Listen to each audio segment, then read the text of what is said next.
Ano oras ngayon, ma? Martes?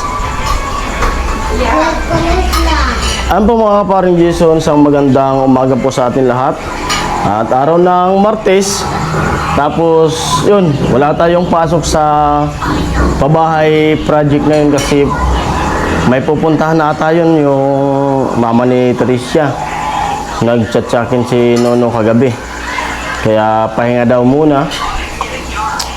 Yun, sakto naman kasi kung may pasok talaga, ay di rin ako makakapasok kasi may kailangan asikasuhin na ano, itong anak ni may bibili ma. Itong anak ni Bayaw ay may napansin ako nung ano pa to, nung siguro mga 2 araw na sabi ko, iba kakaiba yung itsura niya, ay namamaga yung muka. Nung nasa Laguna ako, nung hinatid ko yung kapatid ko, nalaman ko kay Ami ay nagpa-check up sila dun sa mini hospital dito sa amin malapit.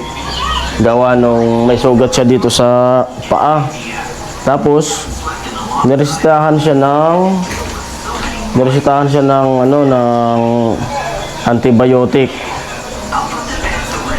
Sabi ko kay Ami, ba't namamaga yung mukha pati yung mata niya?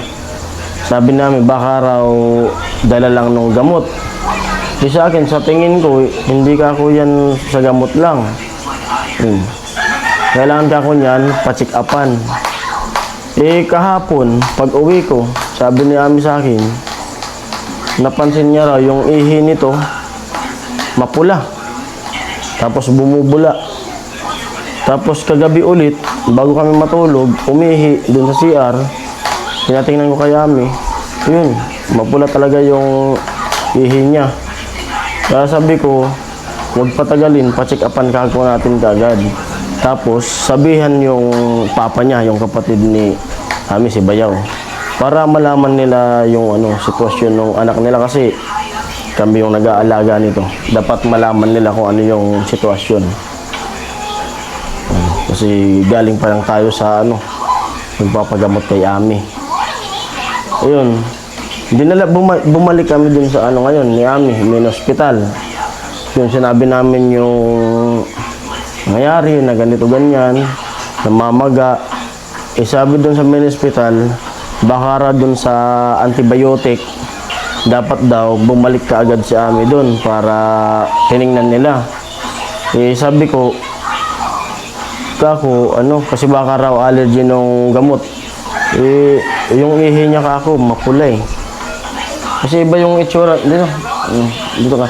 Medyo nga ngayon, medyo okay yung mukha niya. Kumpara nung mga nakarang araw.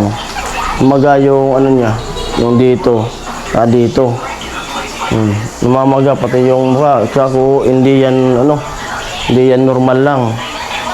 Yun na sinabi dun sa mini hospital, binigyan kami ng papel na kailangan namin laboratory para malaman talaga kung ano. Kaya mamaya iniintay lang namin yung anak namin ni Ami na umuwi para kumain tanghalian, para pakain ng tanghalian, makapasok. Pag alis nung anak ko, makapasok na yung anak ko, dadali namin to doon sa Iriga para magpa-laboratory. Rhea, tsaka yung... Dito, ano sabi? Magpapa-laboratory siya ng... tatlo pala. CBC, urinalysis, sa creatinine. Ito yung papel po. Pwede naman ito pakita eh. Huwag na yung permanent. Ayun. Ito yung papagawa namin. At pupunta kami dun sa Tanchuling, sa area dun sa pinagpa-check upan ko pinagpa-kumpanan ko kay Heli noon. Private siya. Pero mas maganda kasi dun. Hindi naman dun rin sa amin nagpa-CT scan. Okay naman dun. Yan. Kasi hindi to pwedeng yung basta-bastahin lang. Kaya yun nga sinasabi ko dito na pinapagalitan ko. Sabi ko bawal yung chicheria. Bawal. Kasi kung ganyan na, unang-una, siyempre, kami yung nag-aalaga sa kanya. Pero, pag dito yan, sa amin, hindi talaga siya kumakain ng chicheria. Siyempre, pag nasa school, kapag nasa school,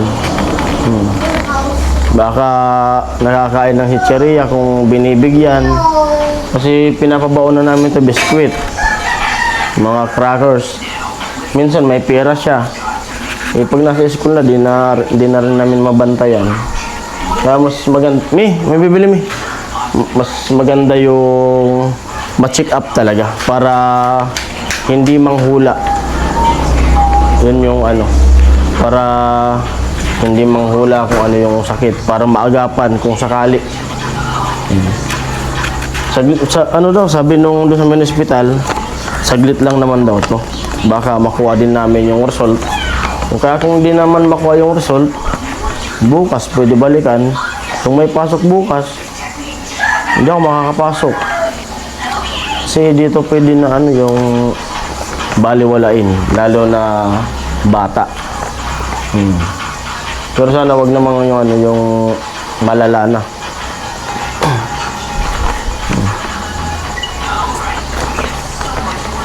Si baby noon.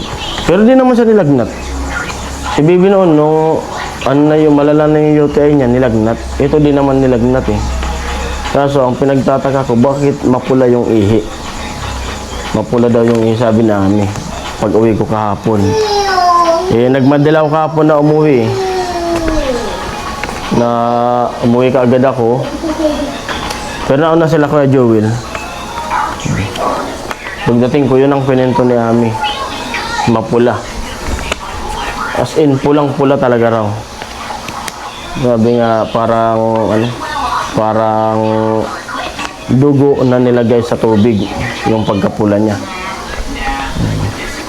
Ma, di naman siya yung pinakang totaling dugo. Mapula lang talaga, parang yung di naman siya yung dugong-dugo talaga. Hindi kasi napansin ko kasi siya kahapon lang. Kasi yung, di ba kasi karamihan, Kaya nga, pag ganyan pag lalaki. kahapon lang nakita mo. Oo. Napansin Kasi, ko siya. di ba sabi ko sa'yo na, kailan ba ako nagsabi sa'yo na kako, iba yung mukha ni Totoy. Yun nga, yung pagkainom nga nung Oo. Pag sabi niya, mapula. Kako, di na yan di yan normal. Kaya mas maganda, pa-check up talaga. Ayun. Mamaya, pagkakain namin. Kain, si Bebe, papapasukin namin para hindi na namin siya isasama kasi absent. Absent na naman.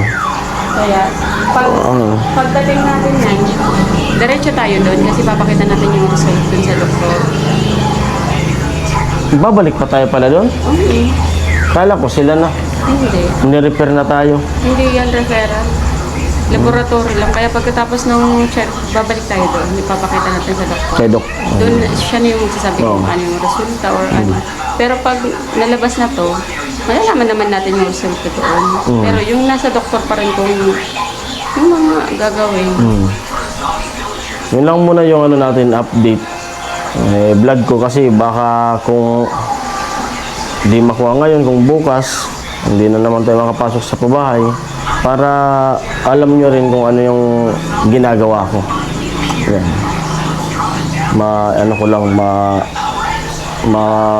Sabi lang. Para makapagpaalam ako. Mawala tayo dun. Baka yung mga ginagawa dun sa Pabay Project ay yung mga retats, tapos yung nagtatrabaho dun, sila Kuya Joel. Yun. Sila Kuya Joel naman nagtatrabaho dun. Pintora. Tapos yung andam nyo, di kami kaya na dalawa. Nagtatanong naman ako sa kanya kung umakyat ako para tulungan ko. Sabi, wag na raw kasi delikado, nasa taas nga. Kaya ang kadalasan namin ginagawa doon, abot-abot, tapos nagbibideo kay Kuya Joel. Kaya salamat kay Kuya Joel at siya yung gumagawa, meron tayong content. Yun. Ganun pag yung bahay, ganyan na, medyo kami na labor, kumbaga, konti na lang yung nagagawa. Pero pag nagsisimula naman yung pabahay, dyan naman yung bakbakan yung labor. Yan naman yung bakbakan na gawa talaga. Pag ganyan patapos na, mga retats-retats, sila yung bumabanat lalo yung pintura. Kay Kuya Joel. Veterano nga si Kuya Joel na magpintura. Yan. Kaya medyo din naman na gaanong marami yung gawa doon sa bahay kay Tricia. Kaya sabi ko nga kay Kuya Joel, pag may dito, magpapintura, siya na lang kukunin ko. Pag may budget sila. Magaling si Kuya Joel magpintura. Kaya yun lang yung update natin ngayon. Kung sakaling may asikasuhan kayo bukas, hindi mo napapasok kasi dito pwedeng baliwalain. Lalo na bata. Tapos, tinatanong din namin, masakit daw yung dito niya. Sa puson, ma? Oo, sa puson niya. Dito masakit daw. Yung likod niya, hindi naman. Yung dito niya lang. Oo. Kaya sabi nung doktor nga doon sa may hospital, mas maganda i-check up para di manghula. Kaya sabi niya, baka raw allergy sa gamot. Pero mas maganda, suriin talaga. Para malaman kung ano. Ayun po, ayan lang muna yung vlog natin. At muli, maraming salamat sa lahat ng mga viewers, nanonood. Yan. Thank you po sa inyo lahat. At shoutout sa lahat ng mga sponsor. Sa viewers, anonymous sponsor, shoutout po sa inyo lahat. Yan. Ayan. Bye-bye! Ingat kayo palagi.